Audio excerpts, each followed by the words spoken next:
Nah, ketika awal FPI berdiri tahun 98, kita kan baru reformasi itu. Ya. Nah, di reformasi itu kita mesti akui ada tanda kutip ya, ada lost power dari pihak pemerintah ya. Baik itu tentara maupun polisi. Sehingga di mana-mana premanisme itu merajalela. Ya. Di mana-mana minuman keras, judi, sampai di gang-gang itu judi, minuman segala macam narkoba. Karena saat itu pada awal kita reformasi yang sering diekspos oleh media ini. Bagian FI bagian kerasnya gitu ya. Bagaimana? Karena begini, kalau kita mau tutup katakan satu sarang narkoba.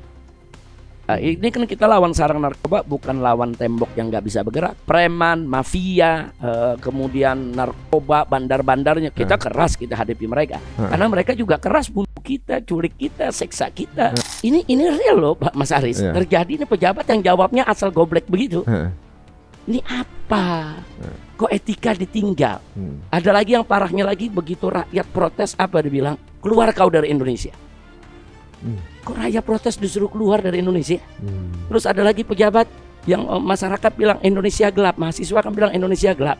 Dia jawab kau yang gelap.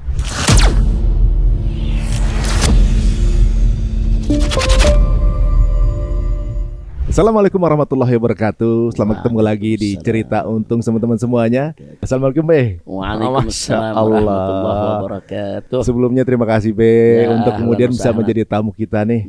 Suatu kebanggaan bagi kita untuk bisa ada di sini nih. Waduh. Nah sekarang kalau bicara soal pluralitas atau pluralisme gitu ya, kan dulu zamannya kita tahu ya, ini yang Front Pembela Islam waktu itu kan namanya besar gitu. Dan boleh tahu nggak tuh total berapa anggotanya, sempat berapa itu se-Indonesia tuh? Boleh tahu nggak Bib?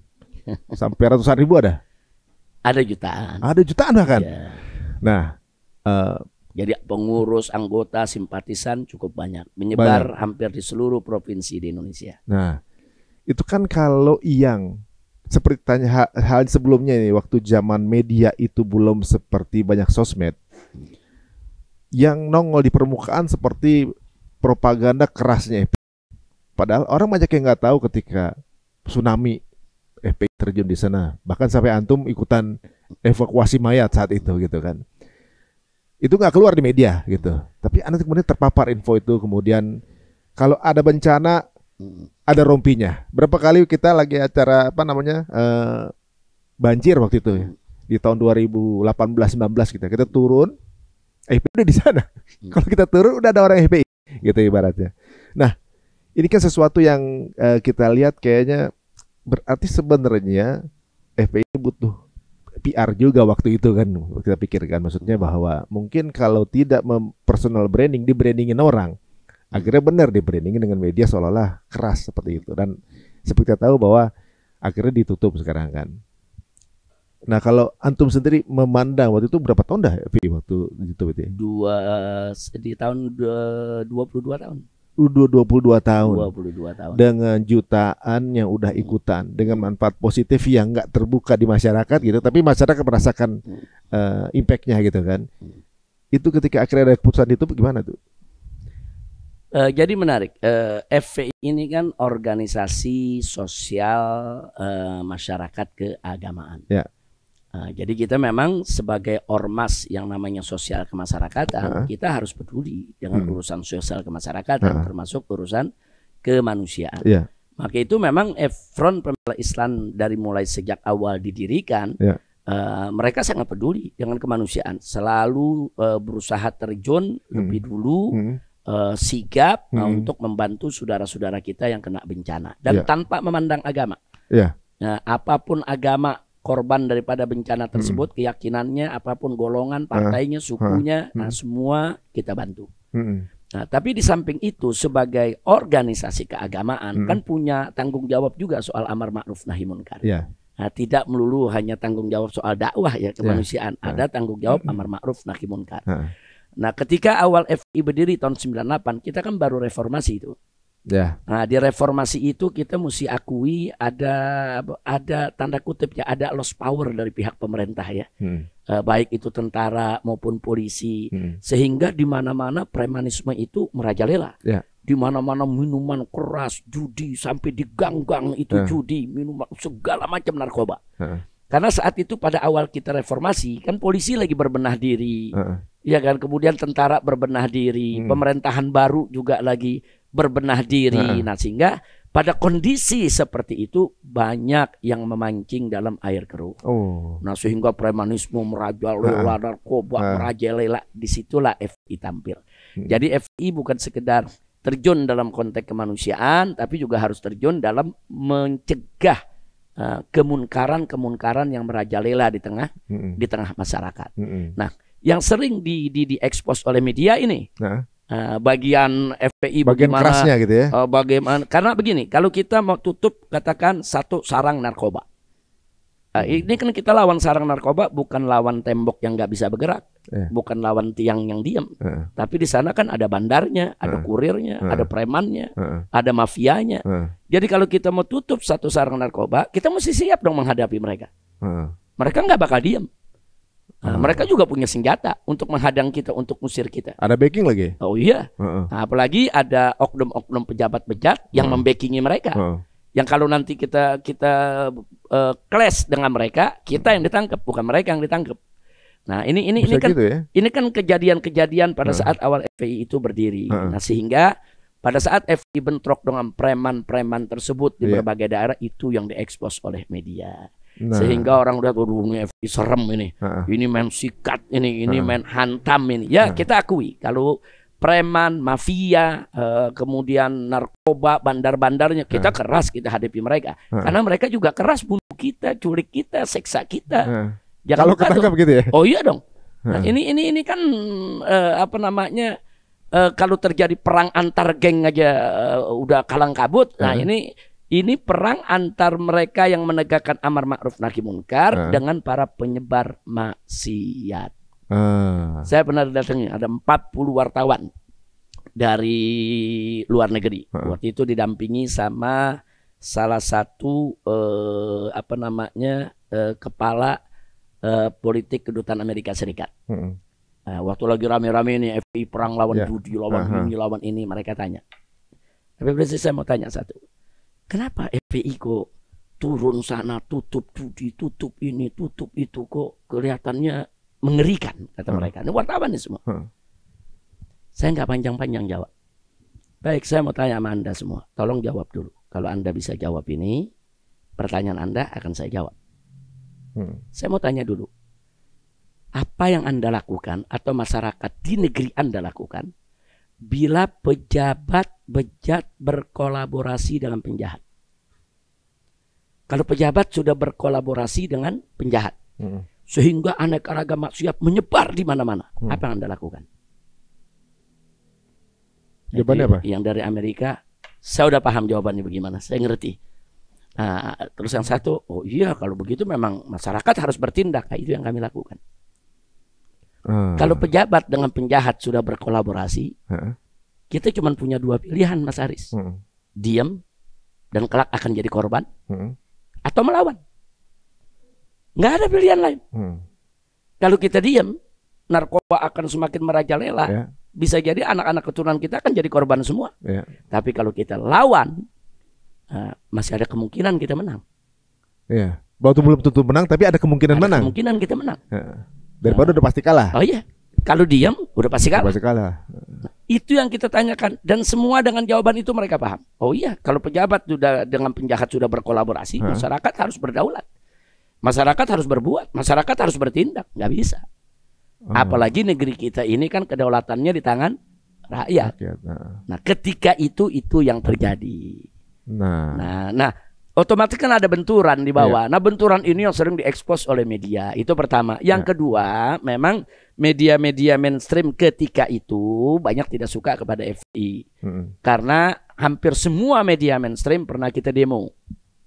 Hampir semua media mainstream pernah kita laporkan ke Polda Metro atau ke Mabes Polri.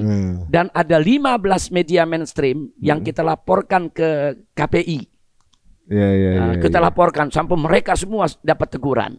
Nah, jadi memang hubungan FPI ketika itu dengan media nggak harmonis. Karena kan kita menjadi kontrol sosial. Yang kita kontrol kan bukan hanya pejabat aja, yang kita kontrol kan media juga. Karena berapa banyak kebejatan yang terjadi di kita punya negeri karena media. Sekarang kita lihat banyak orang bikin geng motor, banyak orang merusak di jalan dan lain sebagainya. Yang mereka contohkan dari film. Iya sih. Banyak orang mencuri, merampok. Emang contohnya siapa yang berikan? Kan yang berikan film. Iya. Bulian segala macam. Mereka menenggak minuman keras, bulian apa? Mereka contoh dari mana? Dari film. Film itu kan media punya kerjaan. Bukan ulama punya kerjaan. Benar-benar. Nah, jadi artinya apa? Kalau kita menegakkan amar ma'ruf nahi munkar, bukan hanya menegur pemerintah, bukan hanya kita menutup tempat-tempat maksiat, tetapi yang mempropagandakan, mengkampanyekan lewat media-media tadi, yang mesti ditindak juga dong. Nah, karena FPI mengambil sikap seperti itu, jadi Sepatan jadi FPI waktu itu nggak jadi media darling. Iya. Jadi kemudian ketika ada bahkan FPI menjadi common enemy bagi para media. Dari media ya. Sehingga media nggak pernah mau untuk menampilkan hal-hal yang positif dari FPI. Nah, itulah sebabnya waktu kita turun di Aceh pada saat terjadi tsunami, FPI turun nggak tanggung-tanggung, 1.000 anggota FPI laskar dari berbagai provinsi. Dari dari Sulawesi, dari Kalimantan, dari Jawa Timur, Tengah, Barat, kemudian juga dari Palembang, dari mana-mana. Semua kita bawa ke Aceh, 1.000. Dan ditambah 300 relawan dari anak-anak Aceh sendiri. Itu evakuasi berapa mayat yang bisa Evakuasi mayat ketika itu ada hampir total mayat itu kurang lebih berdasarkan laporan-laporan resmi dari pemerintah lebih dari 130.000 mayat. Tapi yang diurus oleh FPI itu kurang lebih 100.000 mayat. Karena saat itu kelompok-kelompok kemanusiaan jarang mau ikut evakuasi. Mereka membantu, mereka bikin dapur umum, mereka bikin tempat berobat gratis, mereka bikin tenda ini itu. Tapi untuk menyentuh mayat ini nggak semua mau melakukan. Minggu pertama hampir semua ikut mengevakuasi mayat karena mayat kan masih utuh. Tapi begitu masuk 2 minggu, udah mulai busuk, udah mulai bau, apalagi udah mulai sebulan, apalagi 2 bulan. Kadang-kadang kita pegang tangannya putus, lepas. Nah, di saat-saat itu mulai mundur itu organisasi-organisasi komunitas yang evakuasi mayat banyak yang mundur. Nah, paling-paling yang nggak mundur ya FPI. Kemudian tentara dari angkatan laut maupun angkatan darat itu juga ada melakukan evakuasi. Kalau yang lain-lain kebanyakan mereka mundur.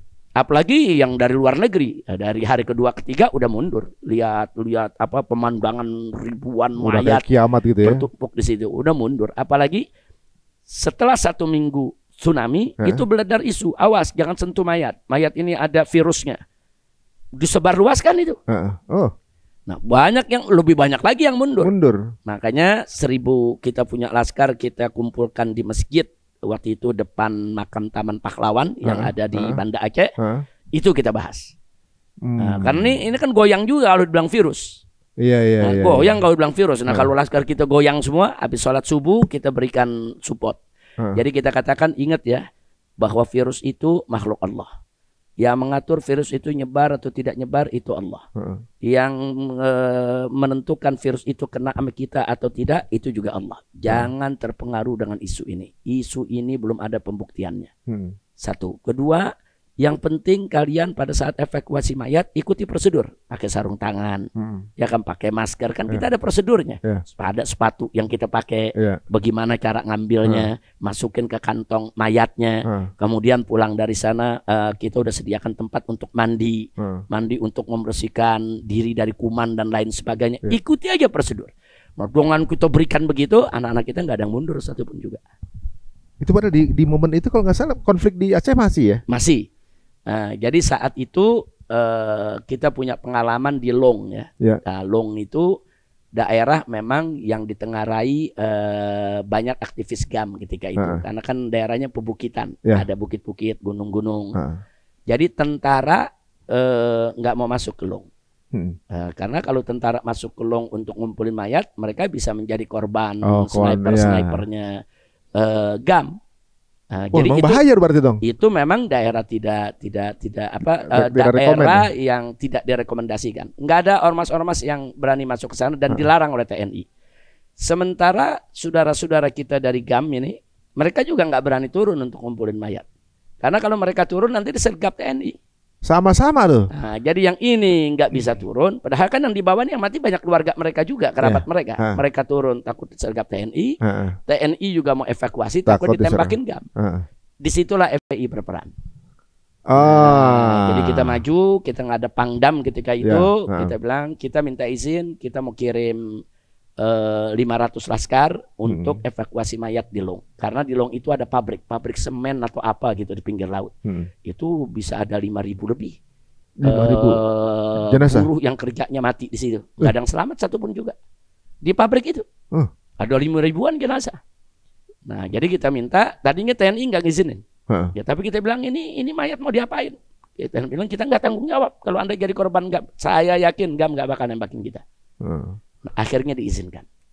Nggak ada masalah. Nggak ada masuk. Kita kerja dengan gerak cepat. Kenapa biasanya kita ngirim cuman di sana 10 laskar, sini 10 kali ini yang kita kirim nggak tanggung-tanggung 500 karena banyak dan kita mau kerja cepat.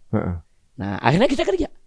Kita kerjakan itu semua. Cuman yang di situ banyak mayat yang kita nggak bawa ke pemakaman massal. Kenapa itu? Jadi kita makamkan langsung di situ. Di selain pemakaman massal, di Long itu ada pemakaman juga. Langsung dimakamkan di situ. Jadi dimakamkan secara hormat ya. Singkat cerita, setelah selesai semua mayat udah rapi kerja, GAM turun perwakilannya. Salaman, ngucapin terima kasih. No problem, mereka enggak nembakin kita. Kemudian mereka naik lagi, masuk. Nah, begitu kita keluar pun juga disambut oleh tentara TNI. Nah, dari situlah akhirnya Ana mengambil inisiatif ceramah di Masjid Raya Baitur Rahman. Nah, kita ceramah, semua komponen hadir. Di situ kita minta supaya stop konflik senjata. Pada saat itu masih ada Paramizar yang jadi komandannya. Paramizar jadi komandan dan beliau juga bawa pasukan. Sempat terjadi kontak senjata dengan GAM. Agar kita minta tolong TNI jangan lagi melakukan operasi militer. Dan kita minta juga GAM jangan lagi bawa senjata. Ini kita di sini ingin evakuasi mayat, kerja kemanusiaan. Kita merasa tidak aman dan tidak nyaman kalau ada konflik senjata. Itu kita sampaikan. Kita sampaikan dengan tegas. Kita minta tolong stop itu yang namanya kontak senjata. Nah, setelah itu ada pembicaraan entah bagaimana. Saat itu juga kan masih ada perundingan Helsinki kan masih berjalan. Nah, akhirnya alhamdulillah kontak senjata di stop. GAM tidak ada yang melakukan kontak senjata. Dari TNI juga stop. Bahkan ada beberapa pemuda GAM datang ke tenda kita melamar diri untuk jadi relawan. Masya Allah. Ya, kita terima. Kita buat tenda sendiri. Mereka ikut ngebantu untuk evakuasi. Nah, jadi kemanusiaan itu indah. Masya Allah. Iya, jadi bisa menyatukan semua, bisa menyetop kontak senjata yang ada. Nah, itu waktu di akhir. Yang begini nggak masuk TV, nggak masuk media. Makanya. Saya dapat infonya doang, tapi saya nggak terpapar, nggak semua orang bisa terpapar hal ini gitu ya. Dan sekarang sepertinya ya perlu ada sih peran-peran seperti ini, dikarenakan sekarang yang sedang terjadi kan darurat premanisme nih sekarang, Beb. Sampai ada ungkapan kembalikan Petrus, dikarenakan banyak premanisme di mana-mana gitu ya. Bahkan sampai ada salah satu perusahaan mobil listrik terbesar di Asia nih udah mau pasang pabrik di sini nggak jadi gitu. Kita dengar sampai begitu beritanya, gara-gara premanisme gitu misalnya. Nah, kan nggak ada nih penetralisir nih sekarang yang bisa dibilang organisasi masyarakatnya. Kalau antum gimana darurat yang ada sekarang nih?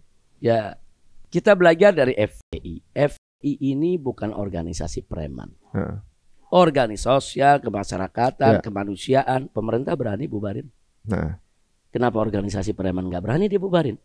Ada apa? Sebenarnya jawabnya udah jelas. Karena banyak dari ormas-ormas preman tadi pembinanya para pejabat.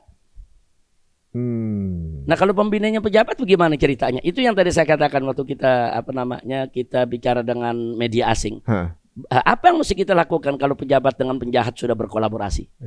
Mereka saling memanfaatkan satu sama lainnya, saling melindungi. Nah, mestinya ormas-ormas yang memang sudah terbukti melakukan pemerasan, melakukan intimidasi dan teror, kalau masih berupa oknum itu tangkap, berikan peringatan kepada ormasnya. Tapi kalau itu sudah sistematis, struktural, memang ormasnya seperti itu di berbagai daerah, ya bubarkan. Bubarkan. Kenapa mesti takut? Kemarin pemerintah berani bubarin hati preman.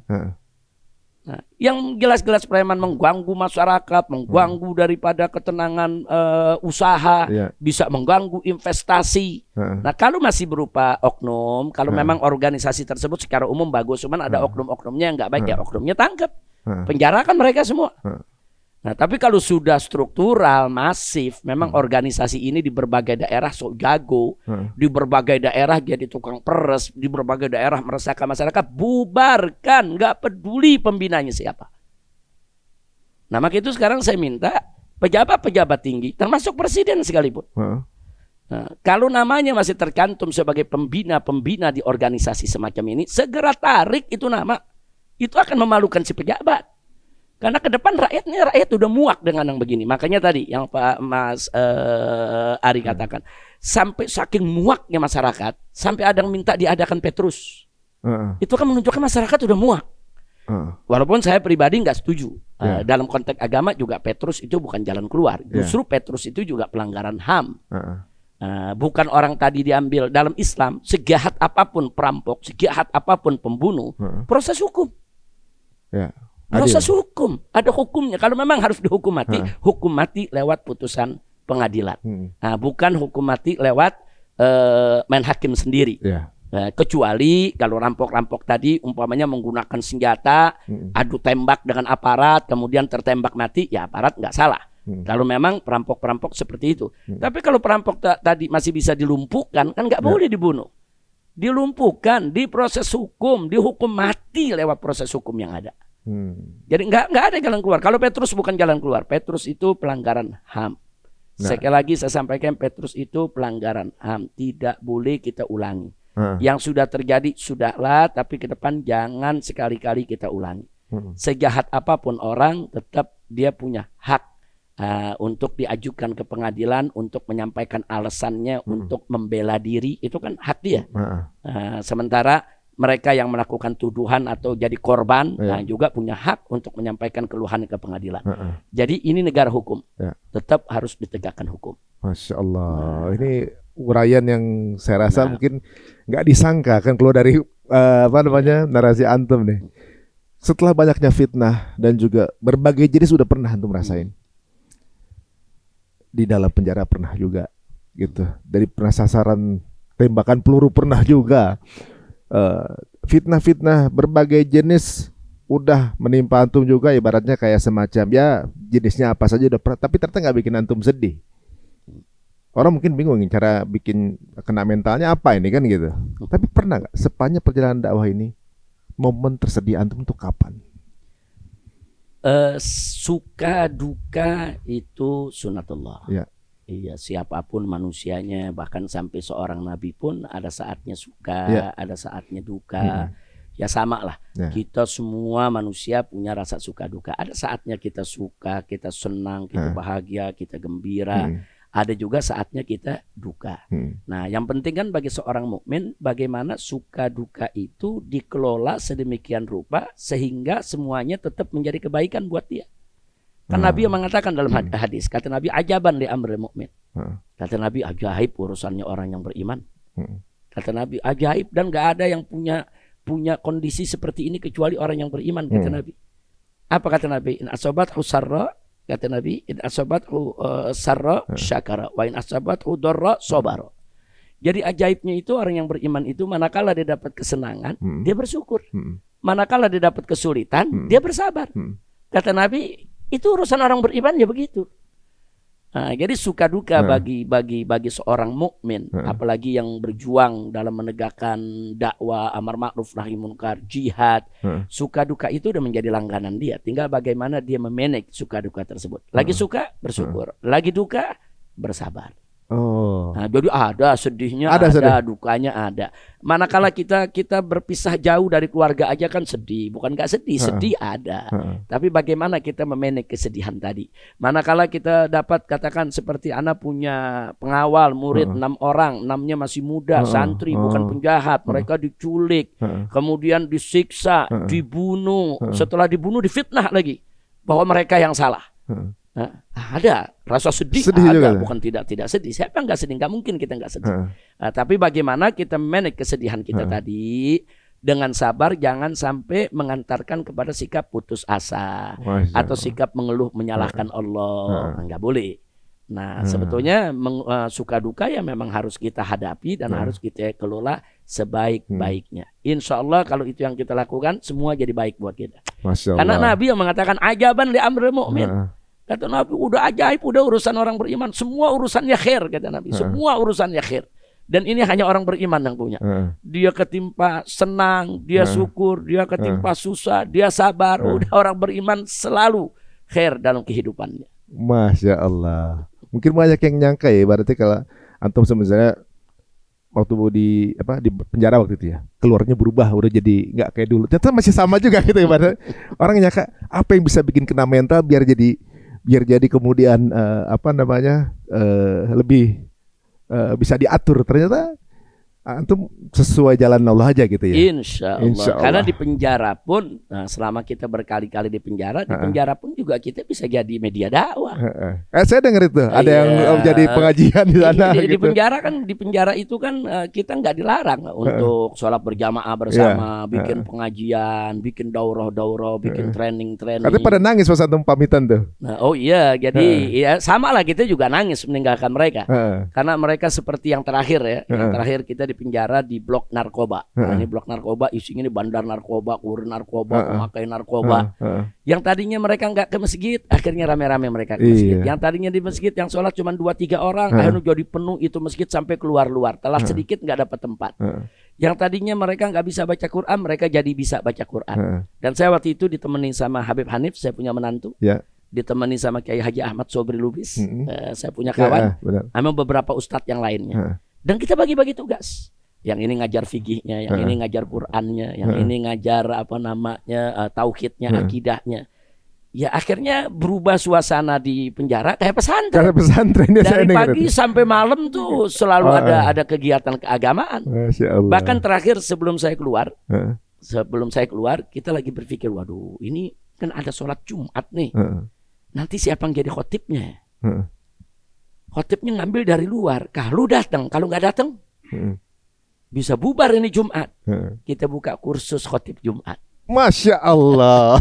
Jangan buka kursus khotib Jumat, yang ikut ada 20 orang. Masya Allah. Nah 20 orang itu kita ajarin apa syaratnya, apa rukunnya, apa adabnya, apa caranya. Masya Allah. Ada polisi yang ikut juga? Kenapa? Polisi ya, polisi mengawasi. Mereka terus. Oh nggak ikut, maksudnya nggak ikut kelas itu? Enggak.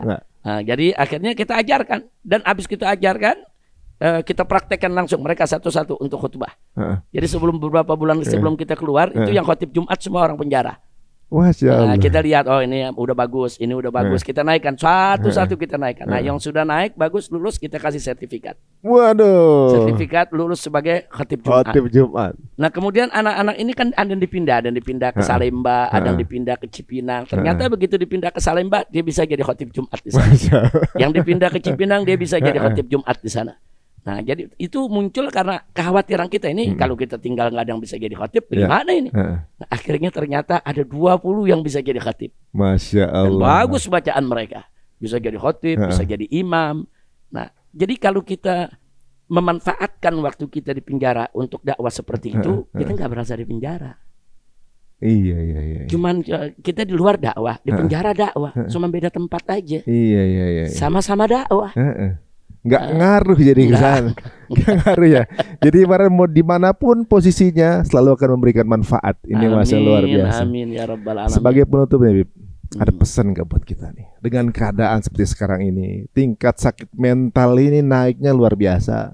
Terus kemudian kemiskinan juga naik, lapangan pekerjaan juga sulit. Misalnya sekarang nih, maksudnya pasti orang tuh butuh ya nasihat lah, Bib, gitu. Ibaratnya kayak bagaimana sih cara menghadapi kehidupan di zaman sekarang yang penuh dengan cobaan yang berbeda-beda di setiap orang? Iya. Ya, saya ingin menyampaikan nasihat untuk diri saya khususnya, begitu juga buat Mas Ari dan buat semua yang mengikuti acara ini. Dalam kondisi apapun, termasuk kondisi yang kita hadapi saat ini, maka jangan lupa kita harus selalu meningkatkan takwa kita kepada Allah dan istiqomah. Karena takwa itu yang menjadi kunci kebahagiaan dunia akhirat. Takwa itu yang menjadi solusi bagi segala problem. Man yattaqillah yaj'al lahu makhraja. Allah yang menjanjikan. Barang siapa yang bertakwa kepada Allah, Allah akan jadikan bagi dia makhraj. Makhraj itu solusi. Solusi bagi segala problem kehidupan. Jadi yang tadi Mas Ari katakan, kita kan beda-beda nih problemnya, masalahnya. Apapun bedanya kita punya problem, kuncinya takwa kepada Allah. Karena Allah yang janji, mayattaqillah, barang siapa yang takwa kepada Allah, ya jalahu makhraja. Enggak sampai di situ, wa yarzuquhu min haitsu la yahtasib. Dan Allah akan berikan dia rizki dengan cara yang tidak terduga. Dengan cara yang dia tidak pernah kira. Nah, artinya dalam kondisi seperti ini, yuk kita tingkatkan takwa kita kepada Allah. Baik itu ulama maupun umara, begitu juga masyarakat umum, yuk kita bertakwa kepada Allah. Nah, khusus untuk para ulama, dalam kondisi seperti ini mestinya harus lebih berperan, lebih proaktif untuk memberikan arahan, tauji, irsyad kepada masyarakat. Karena masyarakatnya butuh bimbingan. Apalagi sekarang judol udah merajalela di mana-mana, orang banyak yang stres, bahkan ada keluarga yang bunuh diri. Nah ini nggak bisa, ini peran ulama sangat diperlukan. Ulama harus lebih proaktif, lebih giat, lebih aktif, memberikan nasihat kepada masyarakat tanpa khawatir kalau nasihatnya tuh nggak didengar masyarakat. Itu urusan lain, dengar nggak dengar, yang penting kita laksanakan kewajiban kita. Nah kemudian ulama-ulama juga ya harus memberikan contoh. Nah artinya mereka antara ucapan dengan perbuatan seiring sejalan. Jangan mengajak orang takwa, dirinya sendiri nggak takwa. Jangan mengajak orang taat, dirinya sendiri tidak taat. Nah, karena kan dakwah itu sebagaimana Allah ingatkan dalam Al-Quran, ud'u ila sabili rabbika bil hikmah. Bil hikmah. Jadi kata Allah, ajaklah ke jalan Tuhanmu dengan hikmah. Hikmah itu al-ilmu nafi, ilmu yang manfaat. Ilmu yang manfaat itu ilmu yang diamalkan. Dengan kata lain, ayat ini memerintahkan kita untuk berdakwah dengan hikmah, artinya berdakwah dengan perkataan dan perbuatan. Berdakwah dengan kesuri tauladanan. Berdakwah dengan contoh yang real di tengah masyarakat. Jadi hikmah di sini bukan hanya diartikan lembut, ramah, santun, lebih dari itu. Hikmah di sini ya berikan contoh. Kita mengajak orang untuk berderma, ya kita berderma dong. Kita ngajak orang untuk sabar, ya kita sabar dong. Kita ngajak orang untuk berani menegakkan keadilan, ya berani dong tegakkan keadilan. Nah jadi artinya kita minta kepada para ulamanya juga proaktif, kesian masyarakat. Masyarakat sekarang lagi terombang-ambing. Nah khusus kalau untuk umara nih sekarang, untuk pejabat. Nah untuk pejabat jaga etika. Saya lihat sekarang nih etika udah mulai hilang, moral mulai hilang. Nah contohnya begini ya, ada rakyat protes, ya kan, cabai mahal. Nah, pejabat jawab, tanam aja sendiri. Itu kan bukan jawaban yang dikehendaki oleh rakyat. Kurang bijak ya dia. Nah, terus bilang lagi, oh ini BBM mahal. Nanti jawabnya jangan beli bensin. Jangan punya mobil, jangan punya motor. Ngasih lagi masalahnya dikasih kita lagi. Nah nanti rakyat mengatakan lagi, oh ini listrik mahal. Jawabnya apa ya? Jangan pasang listrik. Ini real loh Pak Mas Aris. Terjadi ini pejabat yang jawabnya asal goblek begitu. Ini apa? Kok etika ditinggal? Ada lagi yang parahnya lagi, begitu rakyat protes apa dibilang? Keluar kau dari Indonesia. Kok rakyat protes disuruh keluar dari Indonesia? Terus ada lagi pejabat yang masyarakat bilang Indonesia gelap, mahasiswa kan bilang Indonesia gelap. Dia jawab kau yang gelap.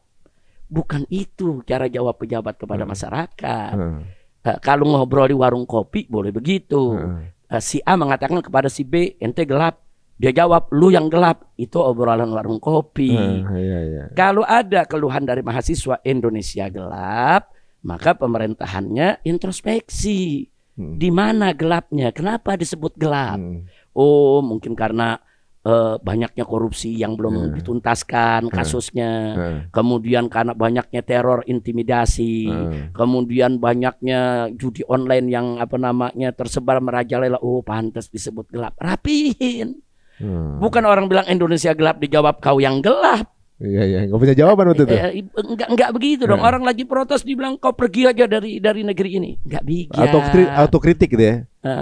Ya artinya kalau ada kritik dari rakyat, jadikan kritik tersebut untuk autokritik kita. Mana yang kritiknya benar? Oh ini benar kritiknya. Kita lakukan perbaikan. Jawab yang enak. Nah, ada lagi pejabat, rakyat lagi mengeluh ini soal sesuatu, nanti dijawabnya tuh semaunya, dijawabnya seperti ini. Begitu rakyat kritik, apa dia bilang? Kau jasanya apa pada negara?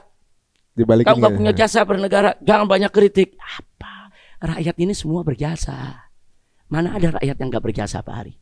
Mas Ari ini berjasa. Beli celana kena pajak, beli baju kena pajak, beli jam tangan kena pajak, beli sendal kena pajak, beli apa yang enggak kena pajak. Kita makan di resto ada pajaknya, kita beli BBM ada pajaknya. Itu kan rakyat yang beli semua. Berarti yang bayar pajak siapa? Rakyat. Itu pajak kan buat membangun negara. Jangan lupa, Indonesia saat ini income-nya lebih dari 80% tuh dari pajak. Oh, jadi dari rakyat? 80% dari rakyat. Income Indonesia dari pajak, berarti pajak dari rakyat. Kan mestinya dari pajak itu jangan sampai lewat dari 50%. Iya, benar. Itu 80% lebih. Lalu hasil alam kita di mana? Minyak kita di mana? Nikel kita di mana? Batu bara kita di mana? Hasil laut kita di mana? Hasil hutan kita di mana? Pariwisata di mana? Pariwisata di mana? Kok dari pajak 80%? Nah, kalau 80% dari pajak, berarti kan dari rakyat. Hormati rakyat. Bosnya jangan kalau rakyat protes, ya kan, kau nggak punya jasa. Bukan rakyat yang nggak punya jasa. Jangan-jangan yang ngomong ini nggak pernah bayar pajak. Nah, kan banyak pejabat punya perusahaan pada lari dari pajak. Kadang-kadang nggak melaporkan kekayaannya. Jagalah pejabat mesti berakhlak. Kalau ada kritik-kritik dari rakyat, hadapi yang baik. Saya lihat ada beberapa pejabat kita bagus, ada beberapa kementerian bagus. Begitu ada kritik, mereka tampung, mereka ajak diskusi. Mesti begitu. Jangan ngejawabnya cabai mahal, tanam sendiri. BBM mahal, jangan beli. Listrik mahal, jangan pasang listrik. Kalau begitu nggak usah jadi menteri, anak kecil juga bisa. Nanya sama bapaknya kayaknya gitu. Jadi jelas Mas Aris. Jadi kita pengen pejabat-pejabat kita lihatlah di zaman Pak Harto dengan segala kekurangannya ya. Pejabat tuh dalam bertutur sapa tuh rapi. Diatur ya. Dalam duduknya diatur. Maaf Pak Harto, nggak pernah duduk angkat kaki begini. Silakan adabnya bagus ya. Adab dijaga, duduk yang rapi, ya kan. Kadang-kadang orang sekarang kaki diangkat itu dia punya sepatu di muka kita. Kalau diangkat sampai tinggi begini kan sepatu di muka kita. Jadi apa? Jadi Pak Harto itu udah ngajarin adab begini, cara bicara begini. Pak Harto kan cara bicaranya rapi, pakai bahasa Indonesia rapi. Kalau sekarang pejabat kadang-kadang kalimat kebun binatang keluar dari mulutnya. Kalimat-kalimat yang kasar, nggak ada tata krama keluar dari mulutnya. Ini kita bicara pejabat. Padahal aturan-aturan SOP pejabat kan udah ada. Ada undang-undangnya soal etika udah di training pejabat. juga gitu ya, sudah ditatar ada. Ya?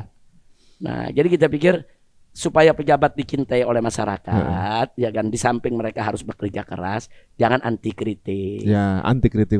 Kalau mereka mau jawab kritik ya yang sopan lah. Memang kritik dari rakyat belum tentu juga pas, mungkin rakyat salah paham, mungkin rakyat salah informasi. Ini kan zaman hoax ya. Mungkin ada berita hoax langsung direspon oleh masyarakat, direaksi, ternyata pemerintah sebetulnya nggak begitu. Nah, tapi jawab yang enak. Jawab yang bagus, yang akhlak. Nah, saya lihat sekarang etika nih udah hancur-hancuran nih, nggak ngerti. Ini kenapa bisa begini? Apa gara-gara pada jadi pembina ormas preman, akhirnya pejabat ikut-ikutan jadi preman, bahasanya pun bahasa preman. Nah, saya pikir itu yang perlu kita sampaikan. Ini sekedar nasihat, dan jangan lupa kalau nasihat itu datang kepada kita, itu ibaratnya badan kita ini disiram dengan spiritus. Tahu spiritus ya? Dulu ada spiritus, kalau disiram ke badan dingin. Sejuk. Jadi kalau badan gak ada luka disiram spiritus dingin, sejuk. Tapi kalau badan ada luka perih. Nah, jadi kalau dengar nasihat obrolan kita nih, kalau ada yang nggak merasa perih, insya Allah nggak ada lukanya. Berarti bersih dia. Kalau ada yang perih, jangan tersinggung sama Mas Ari, jangan tersinggung sama saya. Berarti ada luka, obati lukanya. Nah, mudah-mudahan jadi manfaat buat semua. Bersayap tapi maknanya dalam. Masya Allah, luar biasa. Ya, kita doain Bib sehat terus Bib. Amin, amin. Mudah-mudahan Mas Ari juga dengan keluarga, istri, anak semua sehat walafiat. Dan mudah-mudahan podcastnya insya Allah jadi media dakwah juga. Untuk menyampaikan berita-berita yang bagus, yang benar. Jadi hoax harus kita lawan dengan hak. Dusta harus kita lawan dengan fakta. Jadi jangan berita hoax dilawan dengan berita hoax. Itu nggak boleh. Berita hoax lawan dengan dengan berita hak. Masya Allah. Dusta lawan dengan fakta. Insya Allah berkah. Ini rhyme-nya kayaknya memang udah pemain beliau nih dalam berkata-kata. Sepertinya Masya Allah, luar biasa. Teman-teman semuanya, barusan kita dengar obrolan kita dengan Habib Rizik Syihab ya. Tentunya juga banyak yang mungkin baru tahu seperti apa sebenarnya pemikiran beliau mengenai beberapa hal yang mungkin kita bisa aja salah paham. Tapi hari ini mudah-mudahan akan jadi ibaratnya tertaaruf lah gitu, bahwa sebenarnya pandangan beliau ini sama juga dengan pandangan kita gitu. Nah, jika dirasa ini menarik, monggo silahkan di-share sebanyak-banyaknya ke circle teman-teman semuanya ya. Dan jika ada pendapat, masukan, saran, pertanyaan sekalipun, monggo silahkan tulis di kolom komen. Jazakallahu khair. Jazakallahu khair. Terima kasih banyak kepada semua yang mengikuti acara ini. Assalamualaikum warahmatullahi wabarakatuh. Waalaikumsalam warahmatullahi wabarakatuh.